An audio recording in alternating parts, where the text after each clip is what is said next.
Comenzamos ya esta primera mesa sin más dilación de debate con el moderador, que es Ramón Ares Rico, vocal de la Junta Directiva de SEDISA y gerente del área sanitaria de Lugo, A Mariña y Monforte de Lemos. Bueno, pues la verdad que teníamos ganas ya de empezar, así que ya nos adelantamos un poquito. Como decía, buenas tardes a todos. Iniciamos o comenzamos esta primera mesa de las 15ª jornadas de directivos de la salud organizadas por Redacción Médica.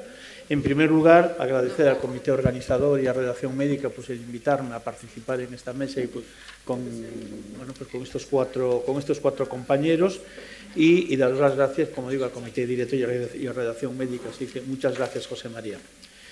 Esta primera mesa de estas 15ª jornadas va a tratar el tema de la medición de resultados en salud, de la gestión basada en valor.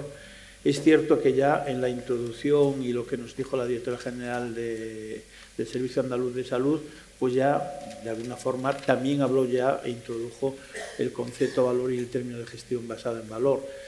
No podía ser de otra forma que no estuviese presente en en unas jornadas de directivos de la salud en no tratar este tema y no hablar de la medición de resultados en salud, una de las asignaturas pendientes que yo creo que como organización tenemos. Yo creo que desde que Michael Porter introdujo el concepto de valor como un componente en la ecuación que nos mide los resultados y la eficiencia de nuestras organizaciones, este concepto pues, se extendió y se adaptó pues, a todos los campos de la gestión sanitaria.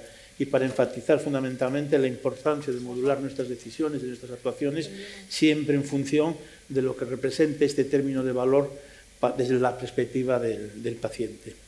También quiero recalcar que una de las líneas estratégicas que como organización, como sociedad tiene SEDISA es esta, la de medir resultados en salud y la de trabajar la gestión basada en valor. Y así, pues estamos trabajando y tenemos un observatorio, el observatorio SEDISA basado en valor, que intenta pues, recoger todas las experiencias, hacer formación y dar información y dar soporte y poner sobre el papel pues, todo lo que estamos haciendo en estas organizaciones con esta herramienta.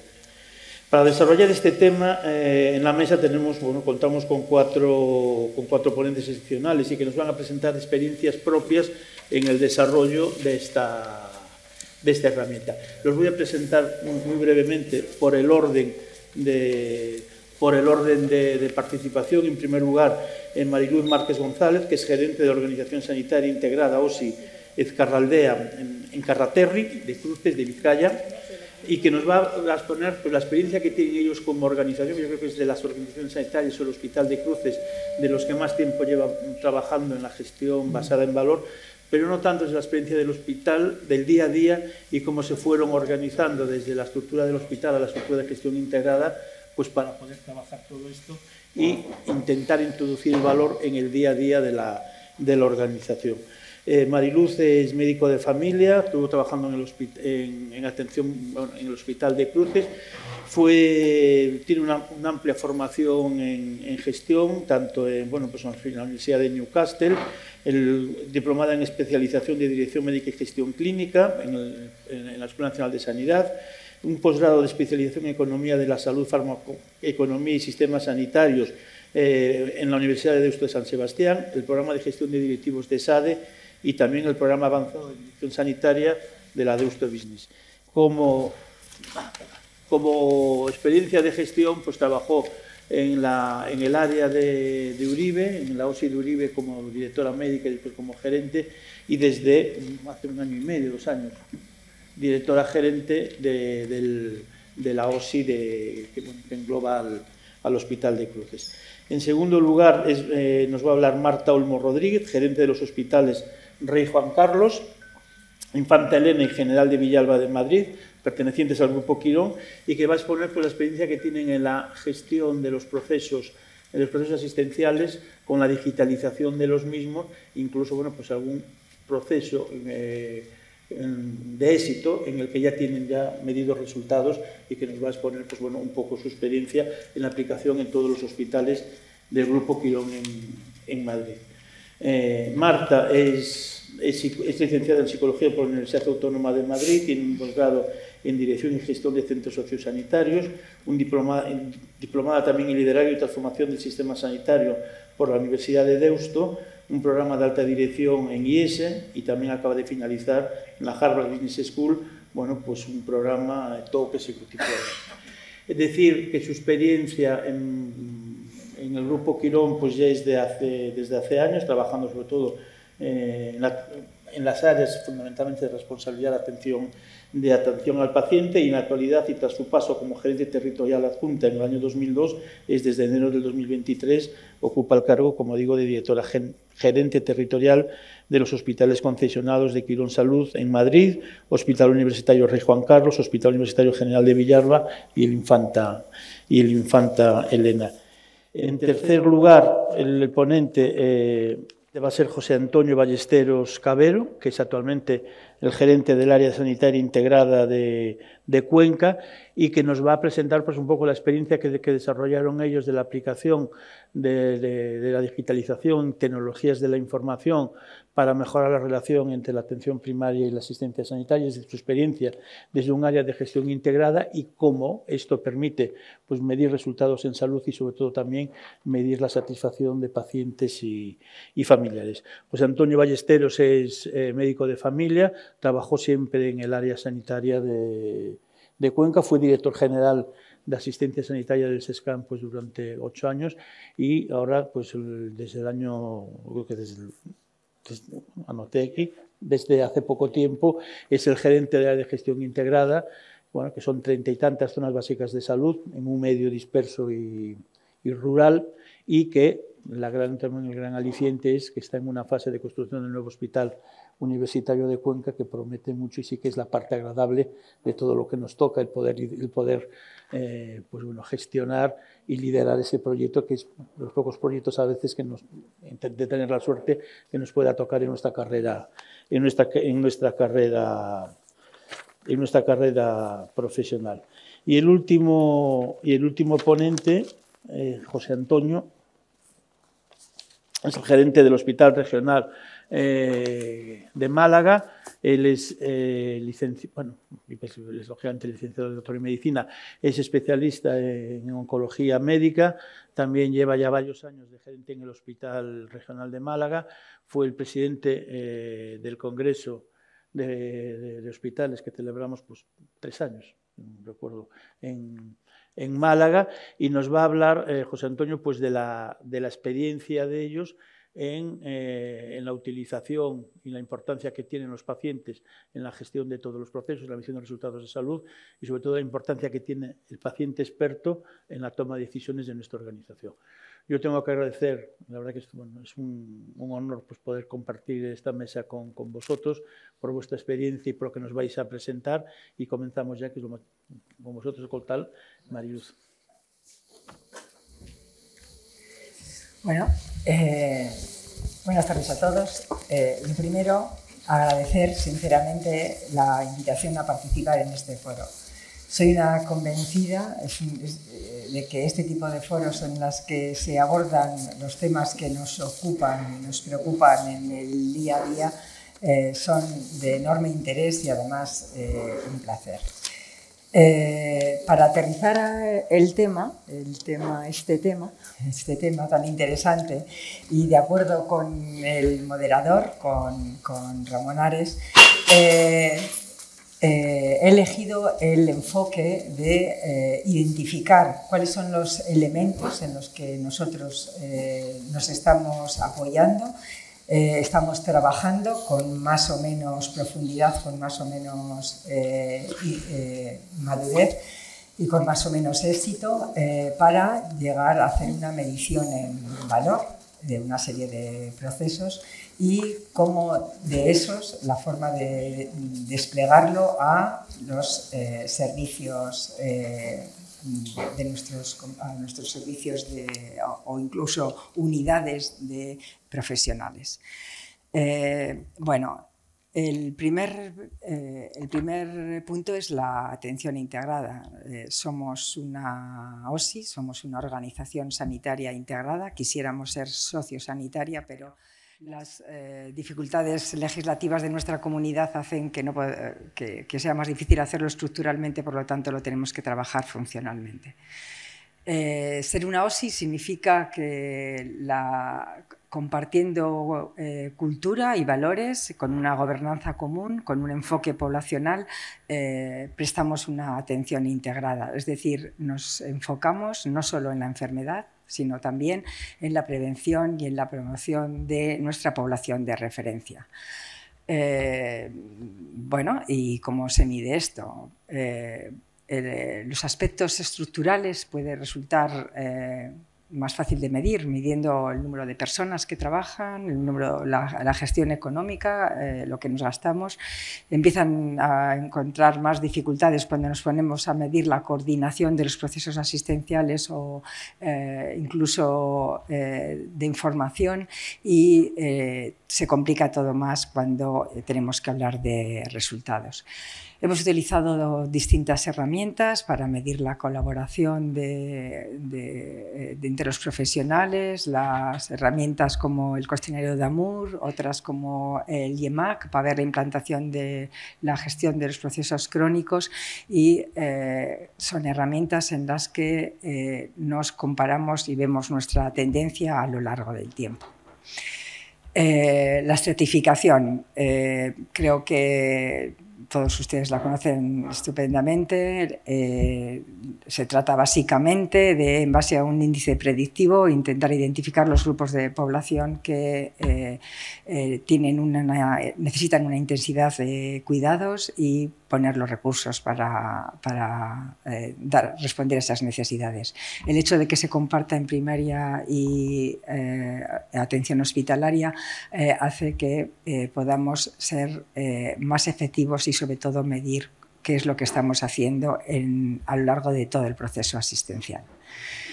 El Hospital Universitario Cruces es un hospital terciario. Tiene que atender la alta complejidad y la alta especialización no solo a nuestra población de referencia, sino también a otro tipo de población, lo que nos obliga, sobre todo en aquellos procedimientos en los que la acreditación es externa, a medir resultados, medir los casos, medir las complicaciones, medir los reingresos, medir los resultados no deseados. Y lo mismo ocurre con el plan oncológico, en el que la referenciabilidad que nos da en la ordenación que se ha hecho en Osakidetza nos obliga a medir esos resultados y también medir aquellos resultados de calidad de vida de nuestros pacientes que incorporamos con distintas dificultades dentro de la historia clínica para poder evaluarlos. Somos unos convencidos de que la experiencia del paciente no nos va a dar más que beneficios. Tenemos la firme convicción de que preguntando a los pacientes a lo largo del proceso asistencial, en los distintos hitos, qué es lo que sienten, cómo nos ven, son capaces de identificar mejoras que ellos proponen, y cuando llevas esas mejoras al equipo de salud, al servicio sanitario, a los profesionales, entonces las incorporan y las proponen incluso, y parte de ellos. Tenemos una experiencia amplia en este tema porque llevamos bastante tiempo utilizando distintas herramientas. Creo que he traído alguna de ellas aquí, como el Journey Map, pero creo que algún otro ponente va a hablar más extensamente de este tema.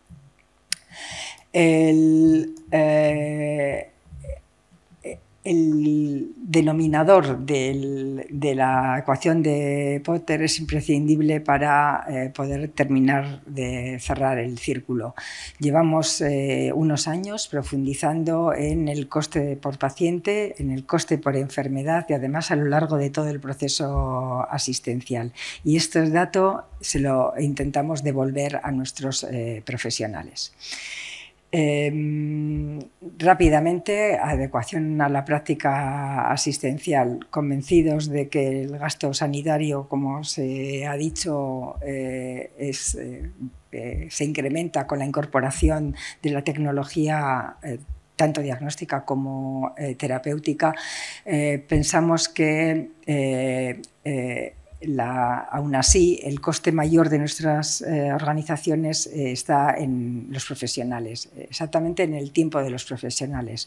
Por lo tanto, que intentar o promover que los profesionales dejen de utilizar su tiempo para hacer lo que no hay que hacer, lo que no aporta valor, creo que es un valor fundamental y estamos convencidos de eso. Hay un montón de sociedades científicas o otras organizaciones de prestigio que lo avalan.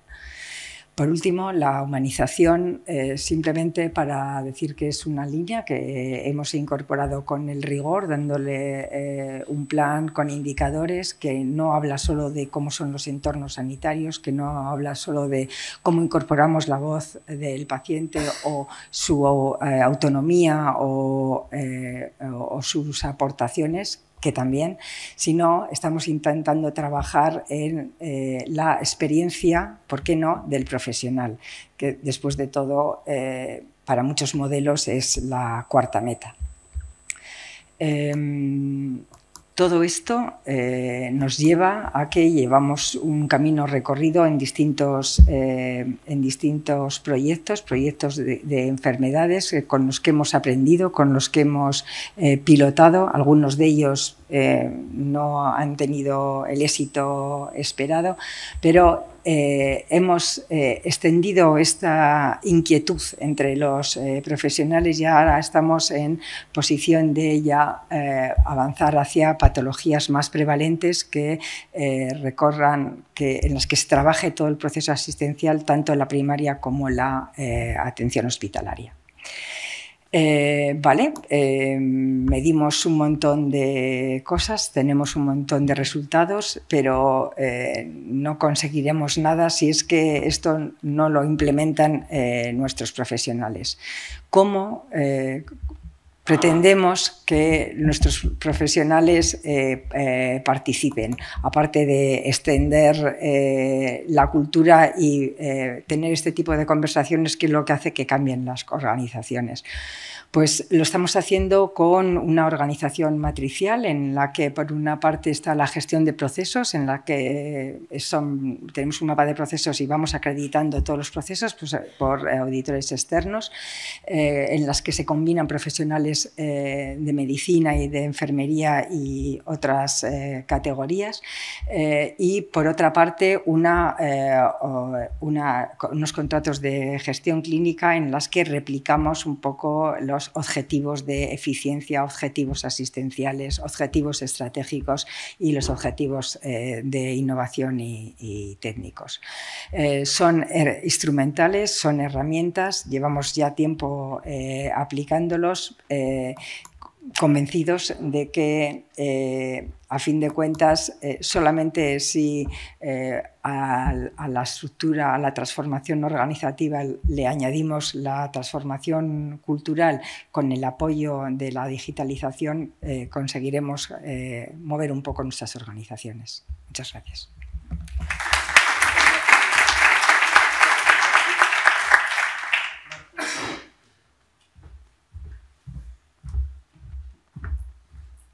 A ver, lo de los micros. Sí. Buenas tardes a todos. Agradecer en primer lugar a todos los organizadores, a SEDISA, a Redacción Médica y también pues, dar las gracias por poder tener la oportunidad hoy de compartir uno de los proyectos que yo creo que más cariño tenemos en nuestra organización y poderlo hacer además en una mesa con los compañeros que hoy me toca, ¿no? Y especialmente pues, escuchando ahora a Mariluz en una trayectoria tan amplia también. No sé si está ya mi presentación. Yo cuando decía antes, Pepe Soto, ¿no? Esto es un encuentro de directivos y esperamos que todos podamos aprender de aquí. Con esa iniciativa yo creo que venimos todos, con esa motivación. Y en ese ánimo yo creo que es de verdad un placer que un proyecto como este alguien haya pensado que hoy podíamos compartirlo. Se llama el proyecto Eres Salud, es la evaluación de resultados finales en salud y yo creo, y por eso decía que le tenemos un cariño muy especial en nuestra organización, que es de estos proyectos que cuando uno lanza sientes que todos los clínicos te levantaban la mano, que no suele ser lo habitual y todo el mundo quería participar en este proyecto. Y esto fue algo que para nosotros fue muy motivador, pero que también tuvimos que ajustar las expectativas y ser también nosotros conscientes de hasta dónde íbamos a ser capaces de llegar. Decía Ramón, en mi presentación, que yo en este momento que llevo el gorro de la gerencia territorial de 3 de los hospitales, que además como hay muchas caras conocidas que nos habéis visto en todos estos años ir trabajando en esa red en la que se incluye un 4º hospital conocido por todos, la Fundación Jiménez Díaz, cuando nosotros empezamos a trabajar de esta manera, pensando siempre en un trabajo en red, en líneas estratégicas que compartiésemos, y sabiendo que prácticamente entre los 4 hospitales albergábamos a 1 millón de habitantes, teníamos muy claro que era la forma de poder dirigirnos al mayor volumen de población y ver qué impacto tenía real en la población los cambios que hiciéramos. Para nosotros, que me oiréis hablar bastante de transformación digital, yo creo que es una de las claves de este proyecto, como de otros muchos, y creo que son de los facilitadores que nos ha permitido quizá obtener resultados en un tiempo algo más corto del que incluso la bibliografía nos dice que se suelen obtener a nivel internacional cuando uno se inicia en esta aventura de los resultados finales del valor. Uno es que tenemos una historia clínica propia, que es verdad que nos permite diseñar los procesos en función de lo que vamos trabajando con los clínicos, y un portal del paciente, que es la otra herramienta de comunicación, que es el canal de comunicación hacia los pacientes.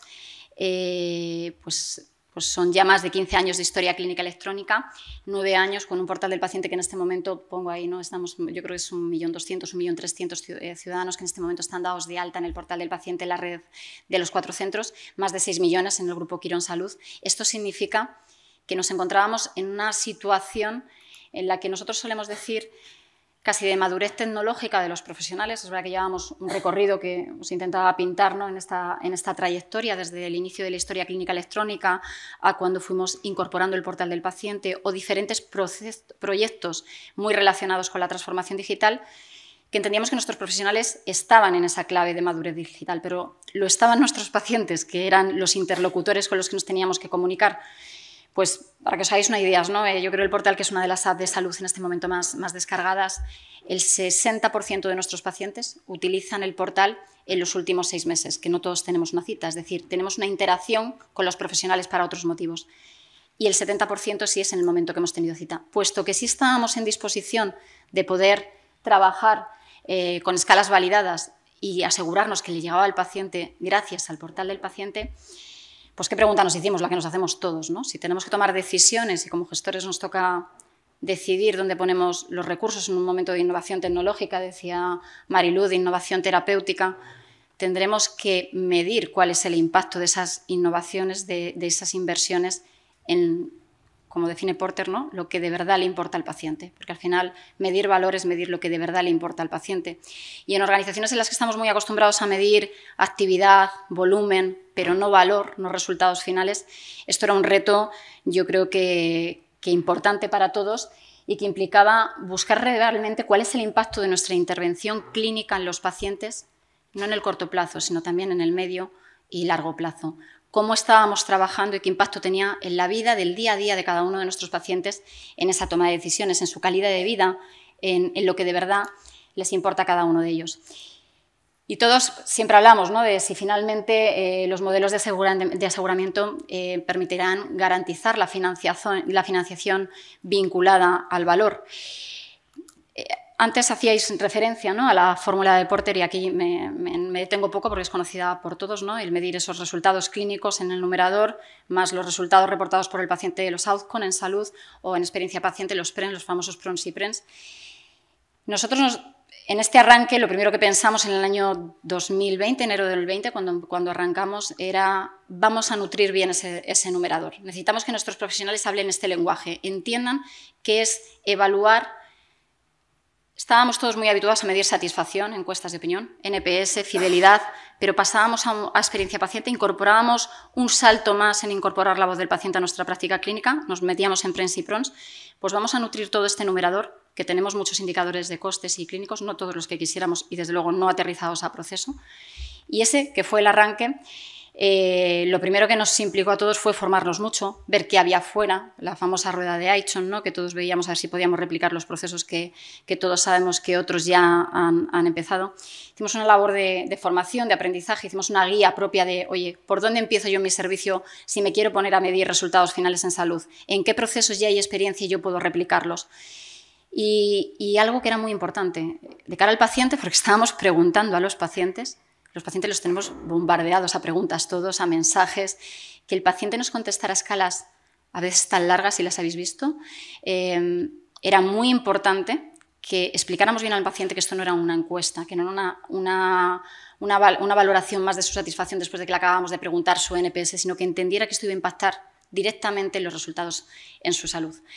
Toda esta labor, yo recuerdo que además al inicio, algo importante, y si a los gestores esto nos importa, porque de verdad decimos que vamos a tomar decisiones basándonos en los resultados finales en salud y en experiencia paciente, implica tiempo del profesional, implica proteger tiempo del profesional para formarse, para entender esto, para diseñar.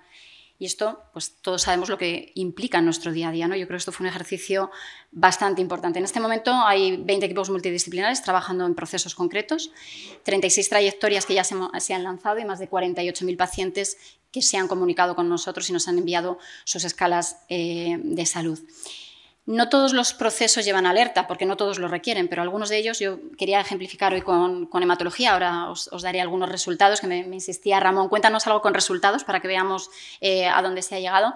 Hematología, por ejemplo, sí es los procesos de mieloma, linfoma y alguno más que lanzamos tienen alertas en función de algunos indicadores. Cuando los pacientes nos contestan alguno de esos síntomas con una severidad muy alta, detrás hay un clínico que contesta en tiempo real y que intentamos gestionar esas medidas. Luego os pongo algún ejemplo. ¿Y cómo lo hicimos? Esta es hematología. Veíais antes los grupos que están lanzados. Pues diseñamos cuál era la trayectoria asistencial, como otras veces hacemos para reducir ineficiencias o habilidad clínica, pero en este caso, cuál era la ruta de resultados en salud, de medición de resultados en salud, en qué momentos íbamos a interactuar con el paciente. Y como veis en la foto, pues había una serie de momentos en los que preguntábamos con las escalas validadas por funcionalidad, por calidad de vida, por síntomas concretos o escalas concretas dependiendo del proceso. Y en aquellas en las que veis los semáforos es porque estos procesos sí tenían alertas. Igual que los PREN normalmente suelen preguntar al final del proceso, en algún momento cuando termina algún tratamiento o alguna cirugía, como bien conocéis, y toda esta información para nosotros era muy importante. Quien dice que en la bibliografía que a los 3 años se suele conseguir tener un volumen de respuesta del paciente. Es verdad que nosotros tuviéramos el portal como canal de comunicación y pudiéramos aprovechar incluso en el hospital para informarles en esto, nos permitió tener muy rápido mucho volumen de respuesta y, por tanto, resultados en ese mismo periodo. Este es el ejemplo de las alertas y cómo funciona. Si el paciente el que me da es un feedback positivo de que todo está bien, si acaso hacemos alguna recomendación que está automatizada y trabajada con los profesionales, puede haber recomendaciones semiautomáticas o incluso con un diálogo web detrás con alguien del personal de enfermería, pero cuando hay una alerta severa o grave, vuelca toda la información a la historia clínica del profesional y tiene una serie de avisos que están trabajados para que pueda anticiparme no a tu cita, sino en el momento que tienes ese síntoma. El otro día veía con uno de nuestros hematólogos que además en hematología tienen casi el 95% de los pacientes dados de alta en el portal y son una población muy mayor. Esto es muy importante, a veces pensamos que esto es una barrera.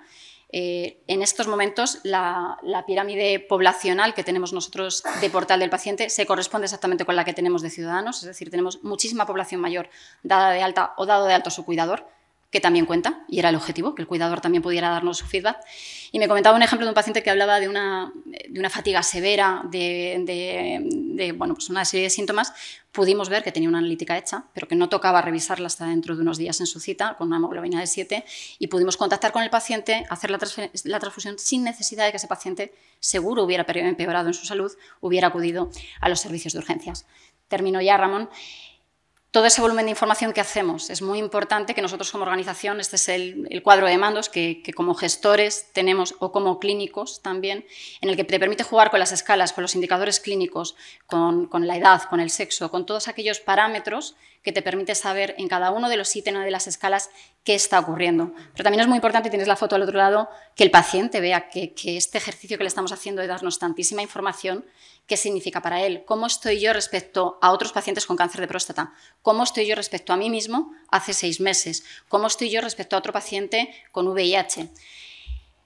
Os doy 2 ejemplos de resultados y con esto termino. Estos son resultados ya reales nuestros de hematología que arrancaron en enero del 20. Y bueno, para nosotros la verdad que es un orgullo, ¿no? Y yo creo un reconocimiento para los profesionales el conocer ya que aquellos pacientes en los que sí trabajamos en resultados en salud Se reducen significativamente las visitas a urgencias, también los ingresos hospitalarios. Os traía esta por lo que comentaba antes de la edad, no es un problema, los pacientes mayores nos contestan exactamente igual que el resto de pacientes y por tanto podemos llegar a ellos y además empezamos a tener indicadores de cuál es el impacto en supervivencia cuando trabajamos con los pacientes en resultados en salud. Esto creo que tiene que ser lo que nos ayude a seguir tomando decisiones y por donde tendrá que ir sin duda también la financiación. Y bueno, la verdad que julio de este año publicaron la experiencia de nuestros hospitales del proyecto Eres Salud en el New England y yo creo que fue un gran reconocimiento para todos los profesionales y yo creo que casi una puerta de exigencia a los siguientes proyectos que enganchan con esto y que hemos vinculado. Y nada más, muchas gracias.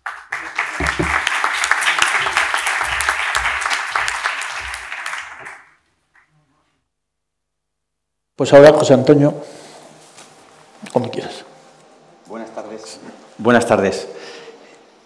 Tengo que empezar agradeciendo a Redacción Médica la invitación. Confieso que venía tranquilo y escuchando al responsable de SEDISA hablar del asunto que nos ocupa hoy aquí, que es un tema formativo, no me siento desde luego capacitado para formar a nadie de los que están en la sala, con lo cual eso me ha hecho recapacitar demasiado y he ido poniéndome poco a poco nervioso.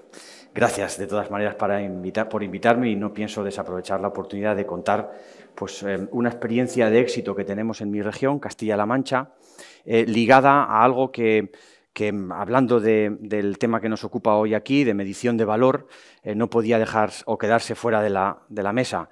Y es, sin ninguna duda, sistemas de información. Las decisiones que tomamos como gestores, yo al menos lo tengo claro, cada vez tengo menos cosas claras, pero entre las que tengo claras es que los sistemas de información son absolutamente claves para la toma de las decisiones en gestión y, desde luego, para la medición de los resultados en valor, el asunto de la mesa.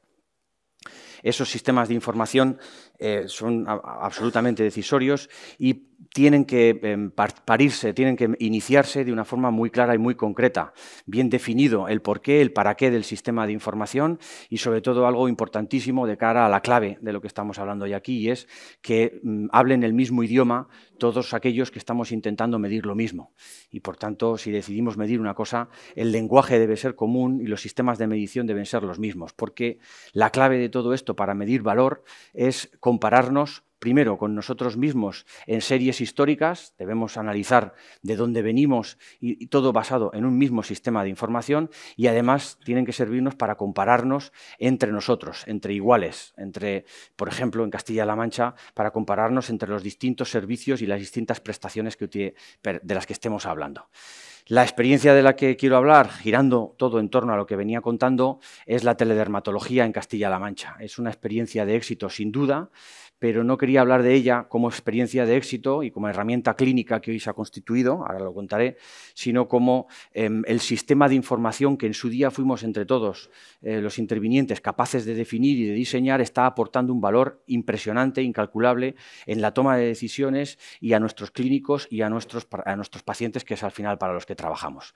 La teledermatología, como digo, es un sistema hoy utilizado en toda Castilla-La Mancha. Nuestro consejero es muchas cosas buenas y entre ellas valiente y, por tanto, cuando llegó la pandemia y salimos del estado de alarma, decidimos no volver a reabrir la presencialidad directa de nuestras consultas de dermatología para nuestros médicos de atención primaria. Llegamos a un acuerdo con la Sociedad Castellano-Manchega de Dermatología, todo es derivable por teledermatología y nos habíamos dotado ya, lo teníamos, pero no extendido a toda la región,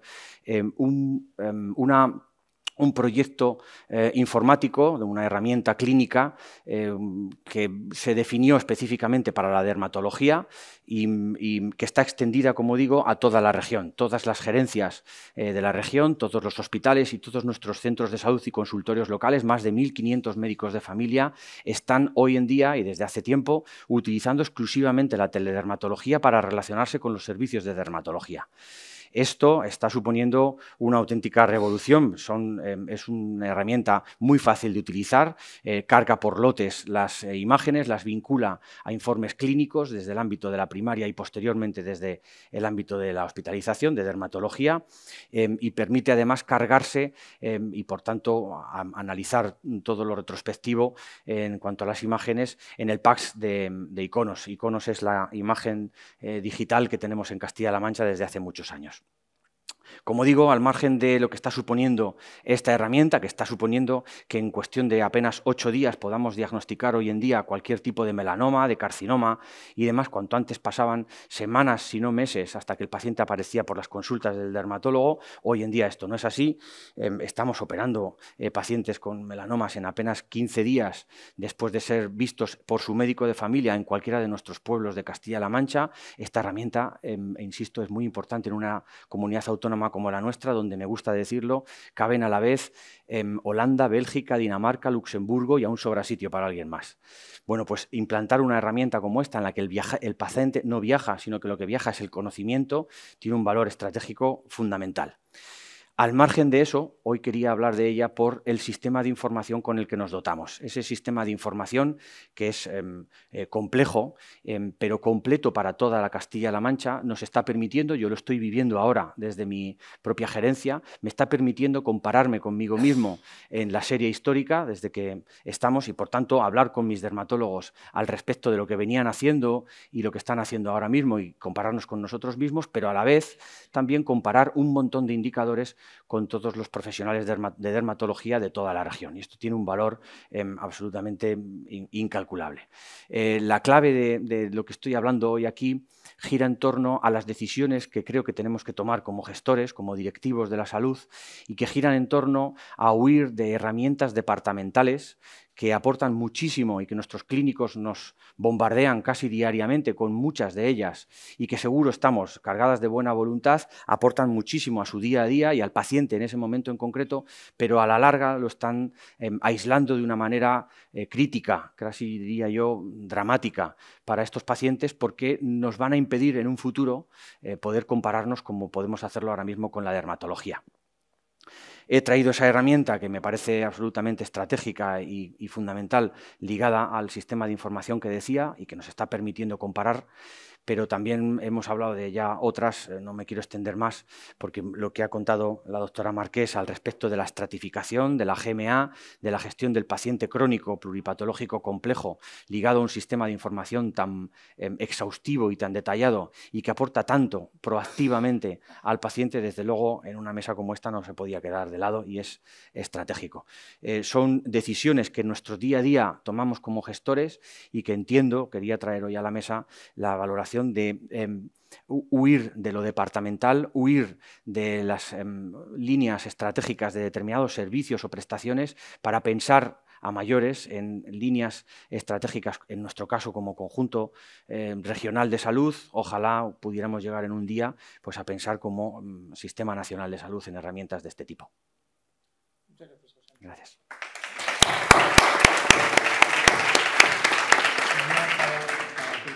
El cuarto ponente, José Antonio Ortega, pues como decía antes, nos va a exponer la experiencia que tiene en el Hospital Regional de Málaga con la utilización de la figura del paciente experto.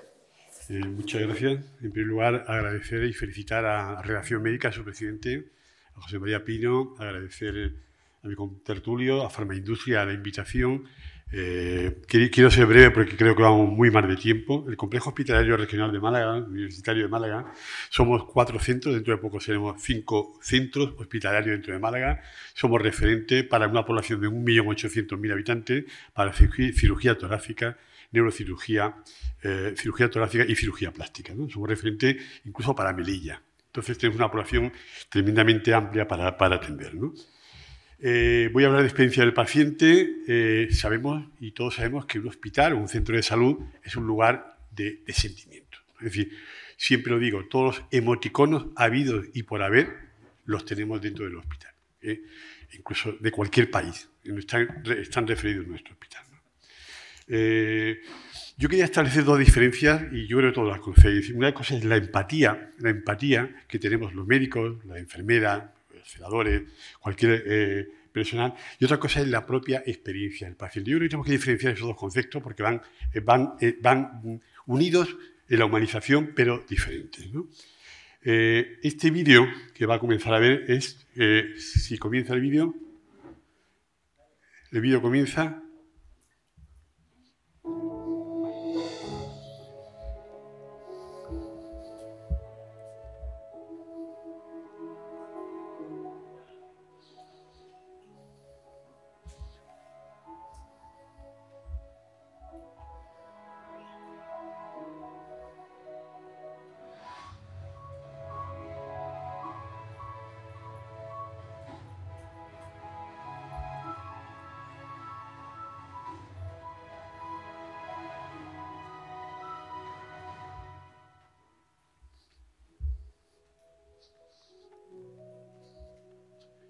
Empatía, ponerse en el lugar del otro, ¿no? Pero a mí me llamó la atención hace años, cuando estaba en el periodo de formación, cómo el INPIVA, que como sabéis es una pyme, establece en la Comunidad Valenciana un estudio para ver qué necesidades tienen los niños, los hijos de padres ciegos. Los padres ciegos, qué necesidades tienen esos niños pequeños. Y esto viene a colación ahora, lo que vaya a ver, que dura 2 minutos. ¿Podemos seguir? Perdón.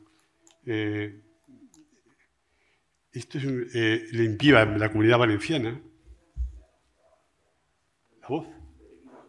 Proyectos de soporte a la innovación en las empresas. Y de la mano de la Generalitat Valenciana, nos hemos puesto en contacto con los directores generales de 5 empresas, todas ellas relacionadas en la elaboración de productos para niños, para discutir sobre el tema. Después de varias sesiones de trabajo, han consensuado con sus respectivos comités de dirección a unos responsables de innovación. Y estos serán los que participarán en una experiencia destinada a sistematizar sus procesos de innovación. A diferentes miembros de Cuquito, Micuna, Cambras, Tutto Piccolo y Tenés se les va a proponer un reto. Y durante 5 días van a estar inmersos en su propia carne, lo que significa realizar tareas tan cotidianas como cambiarle el pañal a un niño, limpiarlo, vestirlo. Mira qué complicado está eso. Toca eso ahí. O montar una trona. Y los problemas surgen enseguida. La caca, la limpieza de la caca. Las prendas tienen elementos que despistan. No sabes si realmente es un botón o es un juguetito. ¿Cómo sabes que le estás cogiendo el pantalón que corresponde con la camisa? Es importante, a la hora de abrochar esto, no abrochar sobre el bebé. Los protagonistas de nuestra historia parecen haber localizado ya realmente algunos de plantean los es que los problemas que luego ingenieros técnicos se ponen a discernir cuál es el mejor, qué hacer con esos pequeños, esos padres ciegos, qué hacer con los hijos. Si realmente necesitan termómetros sofisticados, si necesitan dodotis especiales, si necesitan... Bueno, al final, después de un brainstorming, de hablar, de innovar, de grupos de trabajo, van a un lugar de la ONCE, van a la ONCE y realmente le preguntan a los padres ciegos qué es lo que realmente necesitan. Están en internet, lo podéis ver cuando queráis. Y lo que los padres ciegos transmiten a todos los ingenieros técnicos no tiene nada que ver con lo que pensaban los profesionales que podían ser necesarios. Y ellos fijan, por ejemplo, algo muy fácil, que es que los patucos de los niños tengan algo para oír y que se puedan pegar para saber dónde está colocado cada patuco. Y piden que la cuna se pueda bajar y se pueda montar fácilmente para poder dejar el bebé en la cuna. Es decir, lo que el paciente expresa no tiene nada que ver con lo que nosotros pensamos que pueden necesitar nuestros pacientes. Sigo adelante porque voy a robar más de tiempo, ¿no? Voy a intentar pasar. Y además esto es muy claro, ¿no? Es decir, nada es verdad, ningún refrán, acordaros de cualquier refrán que tengáis en vuestra mente, nada es verdad mientras no lo experimentamos. Los que hemos tenido la mala suerte o la buena suerte de ser de pacientes y ser médicos y pacientes, sabemos que un refrán no adquiere valor hasta que no se evidencia. Y es que los médicos cortamos a los pacientes entre los 12 y los 30 segundos cuando empiezan a hablar. Y es que no dejamos, a uno de cada 4 pacientes no le dejamos explicar sus síntomas, los cortamos antes. Pero es que un 37% tiene la sensación de que los médicos no nos enteramos y menos de un 50% de adherencia a los tratamientos. ¿Es el paciente el centro del sistema o no es el centro del paciente? ¿O realmente el paciente quiere estar al lado nuestra o quiere estar en el centro? ¿O en el centro estamos todos? Porque yo también tengo que cuidar de mis profesionales. Estamos los médicos, los enfermos, las familias, todos somos el centro o quieren ser el centro. Y esto es un problema de la medicina actual, ¿no? Una medicina fragmentada, dividida, que nos hace que el paciente, cada uno vea un trocito del paciente y no lo veamos de manera global. Esto es una diapositiva de mi amigo Carlos Macías, en el cual se establece perfectamente que el paciente no es un cliente. ¿Y por qué? ¿Y por qué? Pues porque el paciente no elige el vuelo, no elige el hotel, no elige ponerse malo, no elige pagar, no elige diferentes precios. El paciente no es un cliente, el paciente es un paciente, no elige. No está preparado, depende de su familia, depende de un montón de factores. ¿Y qué es realmente la experiencia del paciente? Pues lo que el paciente le cuenta a su mujer, a su pareja, a su novia, a su novio, cuando vuelve del hospital o vuelve a la consulta de atención primaria, que le dice realmente cómo lo han tratado y cómo ha vivido esa experiencia. ¿Qué piensa el paciente? ¿Qué escucha? ¿Qué ve? ¿Qué habla? ¿Qué hace? Y aquí los factores que, bueno, aparte de la empatía como factores fundamentales dentro de la experiencia del paciente, pues el cuidado de la habitación, la falta de ruido. Hay un decálogo perfectamente estructurado de las necesidades de los pacientes que también podéis leer cuando queráis, ¿no? Y es que además nosotros nos empeñamos a hacer protocolos cuando el paciente tiene su propio curso. El paciente tiene su propia verdad. Y nosotros intentamos hacer lo contrario del camino que los pacientes siguen, ¿no? Creo que aquí hay un problema con el paso de... Ahora, y he puesto he querido poner en valor el equipo, ¿no? Hay parte de mi equipo aquí, está la directora económica, está la responsable de comunicación, está el gerente de Málaga de atención primaria, está el subdirector del Hospital Materno Infantil. Las cosas no las vemos como son, las vemos como somos nosotros, ojo. Es decir, nosotros no podemos interpretar realidades muchas veces, y no hay peor ciego que aquel que ve un problema y aquel que no es capaz de revertir ese problema. La actitud. Dice, hola, no me líes. Es decir, cuando tú propones a un equipo y el equipo dice, no me líes porque ya me estás liando en un proyecto, es realmente un equipo motivador, ¿no? Y es que hazlo todo con pasión y si no, no lo hagas. Y esto a veces le ocurre que hay mala suerte. A veces empezamos un proyecto y sale mal, pues porque la diana va justamente donde está la apertura, ¿no? Y ya voy terminando y me quedan, intento, si esto pasa. Nosotros tenemos un plan de humanización en el sistema público andaluz que realmente es referente, ¿eh? Son 85 páginas con cuatro estrategias y con un montón de objetivos. Y es precioso, digo, porque además establece toda la estructura, organización del plan de humanización, ¿no? Nosotros, ¿qué hemos hecho en el regional, hospital regional? Pues voy a hacer 2 minutos, ¿sí? La Comisión de Participación Ciudadana, que formamos parte de todos los hospitales de Málaga, el hospital clínico está, la atención primaria, formamos todo, pero después hemos establecido, hemos empezado a trabajar, este hospital que a veces tiene más de 1.800.000 pacientes, habitantes, hemos empezado a trabajar en la experiencia del paciente. Pues la calidad, la satisfacción, porque sabéis que la Cleveland Clinic, la satisfacción, que ponían hacía unos bypass aorto coronarios espectaculares, pero la satisfacción, la experiencia del paciente era mala. Y cuando invirtió en experiencia del paciente mejoró de manera exponencial en Estados Unidos, que hay datos comparativos entre hospitales, ¿no? Y es que tenemos los PREN y los PRON, es decir, la humanización, la seguridad y la eficiencia dentro de los PRON de los pacientes, ¿no? Es que hemos hecho grupos de trabajo, de workshops, de trabajo con pacientes profesionales, celadores, auxiliares, enfermeros, trabajando en pro de nuestros pacientes. Hemos hecho incluso por servicios y también lo hemos hecho por patología, por distintas patologías. Con encuestas de satisfacción. Si esto pasa... Perdón, pero me he ido tan rápido que ya... Por intentar terminar...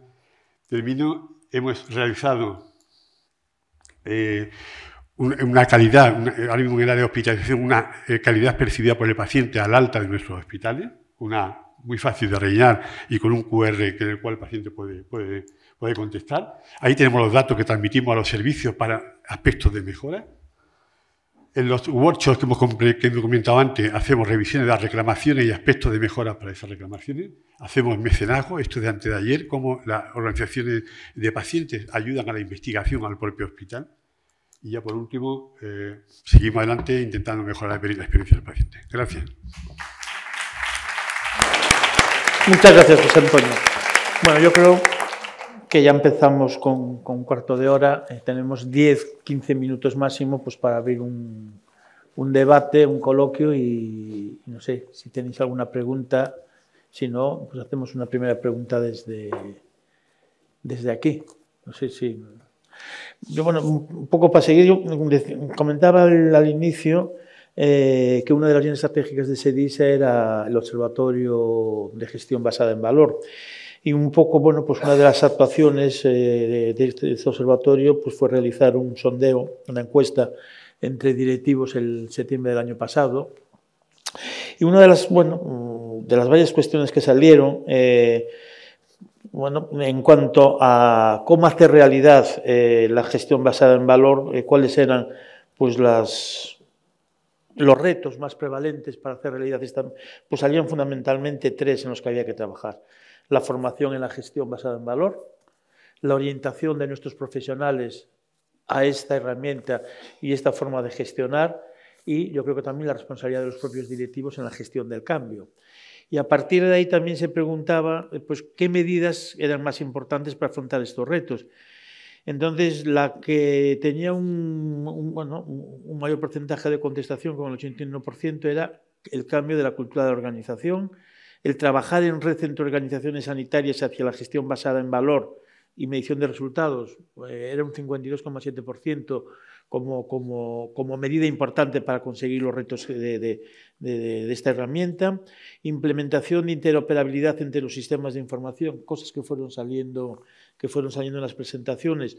Decía el 43,28% que era otra de las medidas para poder alcanzar estos retos, y la participación de los pacientes en esta medición del valor, pues bueno, lo contestaban como reto importante el 43,48% de los encuestados. Más o menos coinciden con aspectos de vuestra experiencia que fuisteis exponiendo.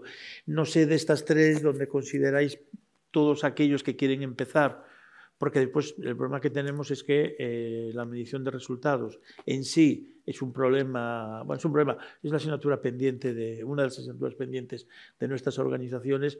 La medición de resultados en salud pues es más difícil todavía.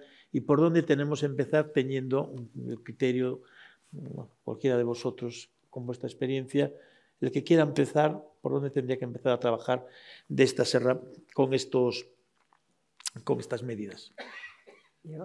Dios me libre de dar ninguna recomendación al público que hoy está aquí. Yo lo que he querido decir precisamente es que trabajamos en organizaciones complejas, entonces no hay un único camino con una receta. Hay que trabajar en muchos aspectos, en distintos ámbitos. Hay que trabajar en resultados de salud y medir, intentar ser rigurosos en lo que hacemos y compartirlos todos, porque si no, no te puedes comparar, estás condenado a solamente observar tu tendencia. Hay que trabajar en los prompts porque si no trabajamos con el paciente, por mucho que digamos, no es el centro del sistema y tiene mucho que decirnos. En la experiencia, como acabamos de ver con esta presentación tan bonita, tienen muchísimo que aportar, ven muchísimo más, no solo en una organización. Nosotros hemos aplicado experiencia del paciente en ámbitos, hospital de día, donde teníamos problemas y nos han devuelto que ven lo que nosotros ya veíamos, pero y mucho más. Que nos lo digan ellos y llevarlo donde los profesionales genera cambios de esos promovidos por esos mismos profesionales, y eso es mucho más relevante para nosotros como directivos, que no quedamos ahí. Y luego hay que medir también los costes. Es que no hay otra. Estamos abocados a hacer sostenible el sistema. ¿Alguna cuestión más? Totalmente de acuerdo con Mariluz. Al final yo creo que casi es una responsabilidad ética el que, sabiendo que no estamos ahí, hay experiencias en casi todos nuestros centros que somos capaces de replicar. Justamente empezar a tener métricas de resultados en salud. Yo cuando os contaba, empezamos con lo sencillo, con lo que ya ha hecho te dice, con lo que podíamos replicar de una manera un poco más sencilla.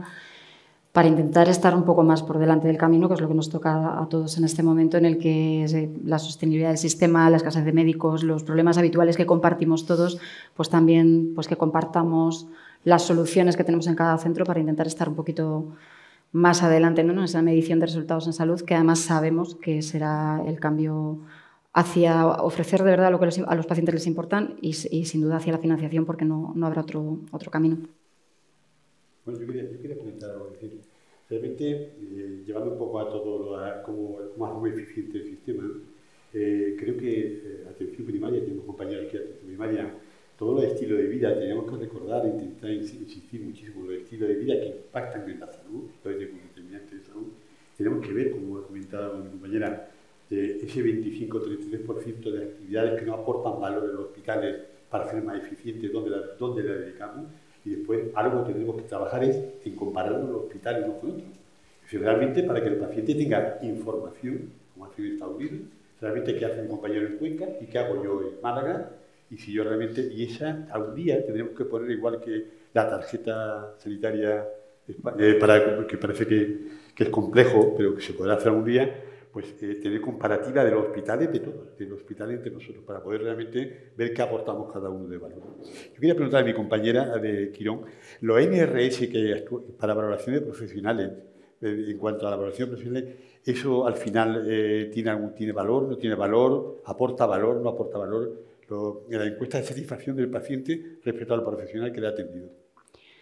Bueno, yo creo que por supuesto que aporta. Es una forma de medición de la experiencia paciente y de cambiar nosotros nuestra manera organizativa de trabajar. El ejemplo de Telederma que contaba José Antonio, yo creo que es...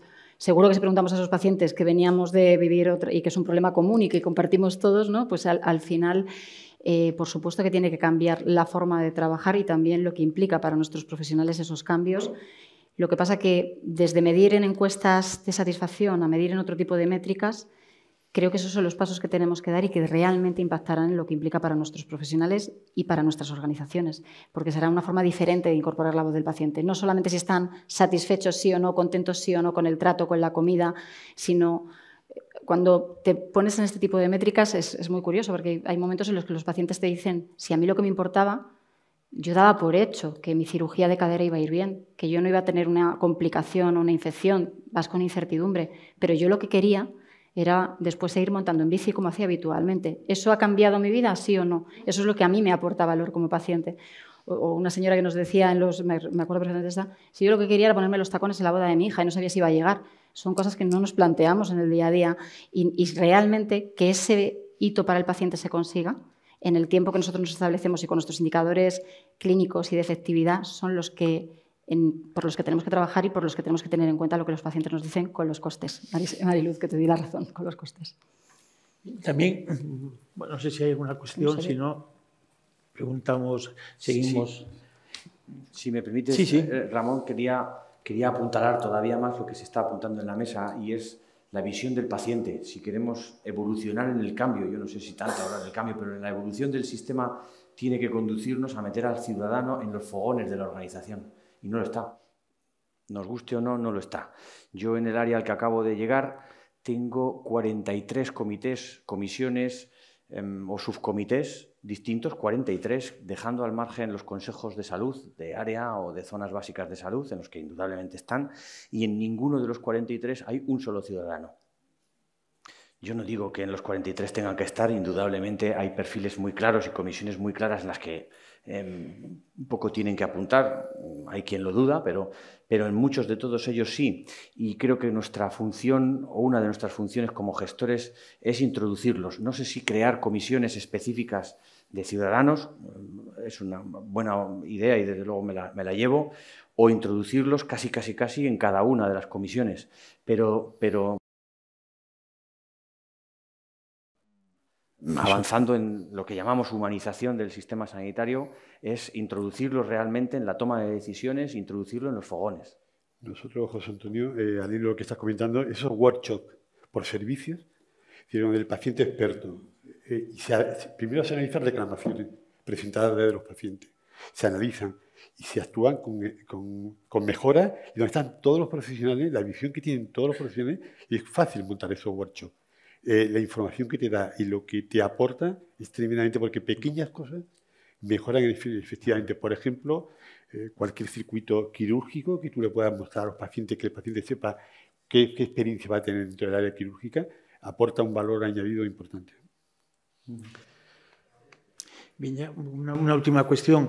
Es cierto que otro de los problemas grandes que tenemos es el pasar de experiencias de éxito en entornos muy concretos, muy controlados, con personal muy motivado, bueno, que todos las tenemos, el pasar a la producción e intentar introducirlo en toda la organización.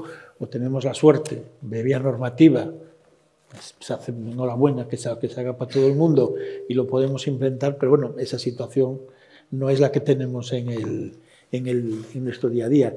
Entonces, todos estos procesos o toda esta herramienta, ¿cómo la traducimos a esa extensión? En los contratos o en los contratos de gestión con los servicios utilizamos estos indicadores, somos capaces de aterrizar hasta el profesional, nos quedamos a nivel de servicio, o cómo podemos extenderlos, pues bueno, a otras áreas, a otros procesos donde a veces no tenemos la capacidad de liderazgo, o porque son más complejos o porque no tenemos esa capacidad de liderazgo que sí tenemos en los que escogemos y por donde empezamos. Entonces, un poco vuestra experiencia en ese sentido de cómo lo extendemos a toda la organización. ¿Cómo cargáis? Pues, Mariluz. Yo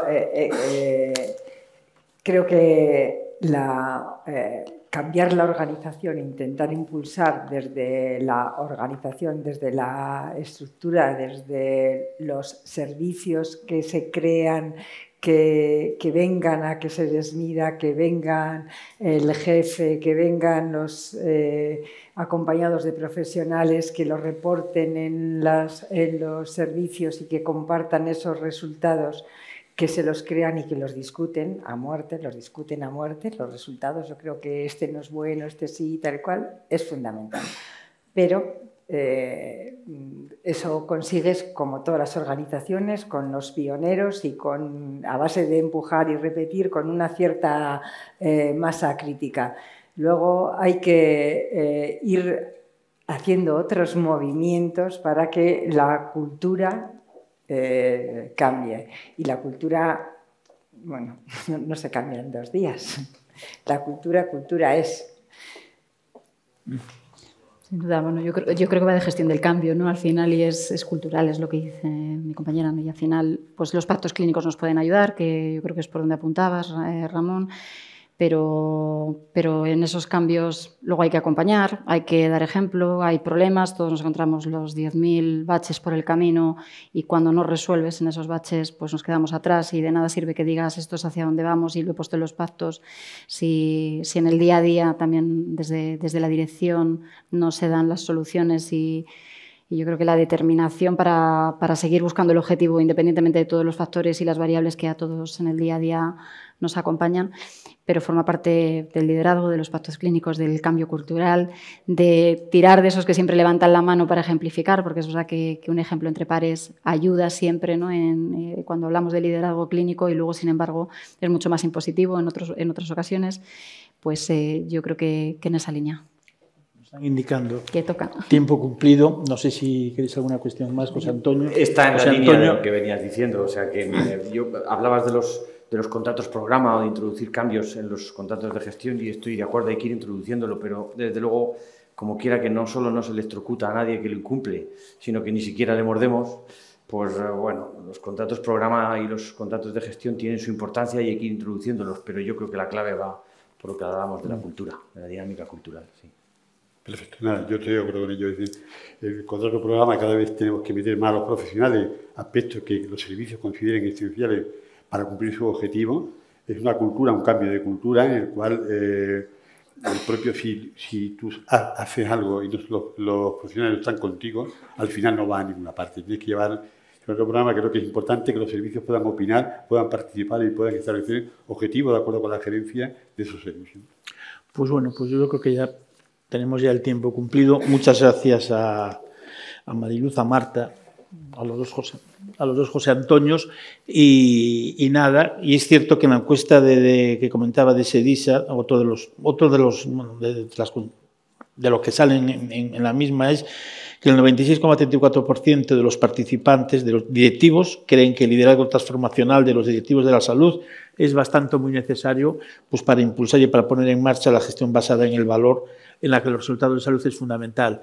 Y yo creo que el liderazgo transformacional, todos los que estamos aquí, sí que lo tenemos claro e intentamos aplicarlo todos los días. Muchas gracias a todos y gracias a vosotros 4 por vuestro esfuerzo.